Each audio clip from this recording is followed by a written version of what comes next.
Assalamualaikum warahmatullahi wabarakatuh. Selamat pagi semuanya. Kembali lagi di Miracle Podcast Man Buleleng. Miracle Podcast Man Buleleng, kreativitas, integritas, prestasi tak terbatas. Bunga di sini akan mewawancarai salah satu siswa Man Buleleng yang udah go nasional nih. Pastinya warga Man Buleleng udah nggak asing lagi karena bakatnya yang luar biasa meraih banyak penghargaan dan lomba-lomba baik tingkat kabupaten maupun tingkat nasional. Langsung saja kita sapa yang ada di depan saya, Kak Itop. Selamat pagi Kak Itop. Pagi juga. Gimana kabarnya Kak? Alhamdulillah sehat. Boleh nggak Kak Itop perkenalkan diri dulu, biar yang nggak kenal bisa kenal lewat podcast hari ini. Halo, nama saya Muhammad Itop Syadatul Fawaz. Saya dari kelas 12 IPS 1, umur saya 17 tahun. Pertama, Bunga mau nanya nih, bisa diceritain nggak awal mula Kak Itop itu suka sama seni dan kenapa memilih seni dibandingkan yang lain? Oke, jadi dulu itu semua berawal dari waktu aku masih di taman kanak-kanak ya. Mungkin sekitar tahun 2012-an. Nah, jadi aku waktu itu dibeliin buku mewarnain sama ibu aku. Gak tahu sih itu dibeliin atau gimana, lupa juga kan karena udah lama. Buku mewarnain ukurannya sekitar A5 dan berkisar 21 halaman. Nah, jadi di buku mewarnain itu ada gambar-gambar hewan, gambar-gambar buah juga. Nah, tapi aku nggak punya alat buat mewarnain tuh. Jadi dulu itu pas waktu punya buku mewarnain itu aku mewarnainnya pakai pensil tuh. Jadi ketika teman-teman yang lain mainan, aku tuh sibuk mewarnain itu buku pakai pensil gitu.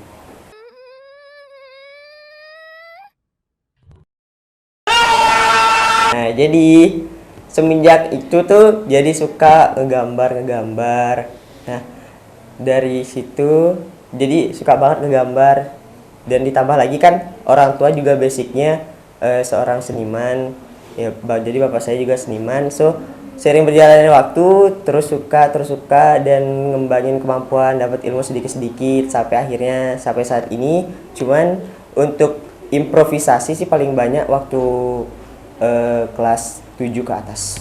Oh gitu, keren banget ya Kak. Berarti Kak Itop tuh dari kecil udah suka sama seni ya? Udah. Oke, lanjut yang kedua. Awal mula Kak Itop mendapatkan juara itu kapan? Juara berapa, tingkat kejuaraan, dan ajang lomba apa? Oke, jadi untuk awal kalinya itu waktu aku kelas 5 SD. Nah, aku ikutin lomba tingkat kecamatan yang diadain sama suatu komunitas. Itu aku di sana ikut lomba ngelukis ya, dan alhamdulillahnya aku dapat juara 2 di sana. Nah, itu sih awal kalinya ikut lomba dan awal kalinya megang kuas sama cat ya waktu itu. Oke, udah sampai saat ini udah berapa kali sih Kak Itop mengikuti perlombaan, bisa disebutin apa aja? Kalau untuk perlombaan sih mungkin yang saya ingat sekitar 30 lebih ajang sudah saya ikutin, dan jadi sekitar 30 itu tadi dengan kemungkinan sih ada 11 kemenangan, mungkin ada 11 kemenangan di beberapa tempat ya. Untuk yang paling bergengsi sih mungkin waktu di Badung kemarin itu juara 1 kaligrafi mushaf putra pospeda tingkat provinsi Bali, dan kemarin waktu di Tangerang juara 2 kaligrafi putra madrasah festival tingkat nasional. Oke, yang terakhir, tips untuk pemula supaya bisa membuat karya yang bagus dan menarik. Oke, jadi Kalau menurut saya sendiri sih untuk tips and triknya bagi para pemula itu ada dua ya. Yang pertama itu adalah gagasan pokok dan yang kedua itu adalah gagasan pelengkap atau yang mendukung dari pemula itu sendiri. Nah ini untuk tips and triknya saya ambil menurut pengalaman saya sendiri selama ini. Oke, jadi yang pertama itu kita harus punya semangat dan juga niat untuk diri kita sendiri, gimana kita sebagai seorang pemula untuk bersemangat terus-menerus belajar dan improve kemampuan kita, bagaimana diri kita semangat untuk berproses, diri kita semangat untuk sabar menjalani sebuah proses itu sendiri. Terus untuk yang kedua, kalau bisa jangan sampai melewatkan hari tanpa yang namanya ngegambar atau menjalani aktivitas yang ada hubungannya sama seni. Ya, kalau saya sih dulu hampir setiap hari itu nyoba gambar, bikin apa gitu. Ya entah apa itu hasilnya bakal bagus atau enggak, intinya nyoba. Setidaknya kita membiasakan diri kita dengan hal itu. Karena kita bisa karena kita terbiasa. So, untuk yang ketiga, usahakan kita mengenal orang yang kemampuannya di atas kita gitu. Jadi kita nggak mungkin belajar sendiri, kita juga butuh suatu hal yang baru dan kita butuh ilmu setiap harinya gitu. Kita bertanya dengan yang lebih ahli, begininya gimana, ini gimana. Jadi kita setiap hari mengimprove kemampuan kita tahu bagaimana, oh ini salahnya di mana, ini salahnya di mana. Jadi setiap hari karya kita dikoreksi, karya kita mengalami kemajuan lah, setidaknya 1% setiap harinya.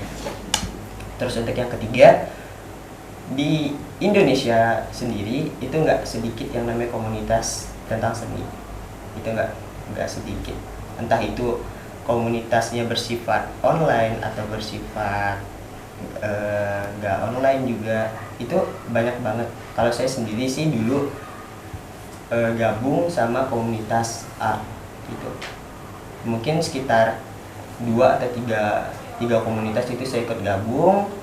Komunitas ini bersifat online ya, apalagi sekarang di era yang serba modern. Nah dari situ tuh saya gabung. Nah itu sebagai wadah yang benar-benar memberikan dampak yang banyak dari saya, yang banyak untuk saya, baik dari segi pembenahan karya dan diri saya sendiri yang ngebenerin karya mereka gitu. Jadi saya store karya, saya nanya ini kurangnya gimana. Nah sempat itu dulu saya store karya saya foto terus saya kirim di grup itu, ini kurangnya gimana. Itu dikasih tahu sama orang yang lebih tahu dari saya, oh ini kurangnya gini, ini harusnya gini, ini detailingnya gini. Nah gitu. Oke, jadi itu tadi yang ketiga. Dan yang keempatnya itu seumpama ada lomba, kalian usahain diri kalian ikut walaupun kalian pemula. Nah kenapa? Karena biasanya yang master atau yang ahli itu jarang memperlihatkan karya-karya mereka jarang maksimal kecuali waktu lomba gitu. Karena biasanya mereka yang lebih ahli itu kalau lomba itu pasti mereka usahain menghasilkan sebuah karya yang maksimal. Setidaknya jika kalian kalah, itu kalian bisa jadikan penopang untuk diri kalian, karya kalian jadi yang lebih baik lagi ke depannya gitu. Nah oke, untuk tips and trick dari saya cukup itu aja sih.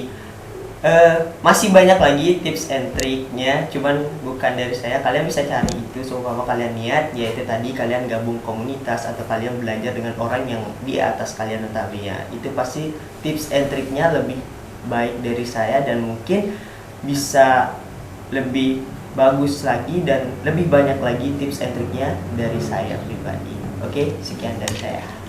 Oke, terima kasih atas pengalaman yang sangat luar biasa yang telah diceritakan di Miracle Podcast hari ini. Mungkin bisa menjadi inspirasi untuk sahabat-sahabat Miracle dimanapun berada. Nah, itu saja podcast hari ini. Terima kasih untuk Kak Itop yang sudah meluangkan waktu untuk hadir di Miracle Podcast hari ini. Miracle Podcast Main Buleleng, kreativitas, integritas, prestasi tak terbatas. Wassalamualaikum warahmatullahi wabarakatuh.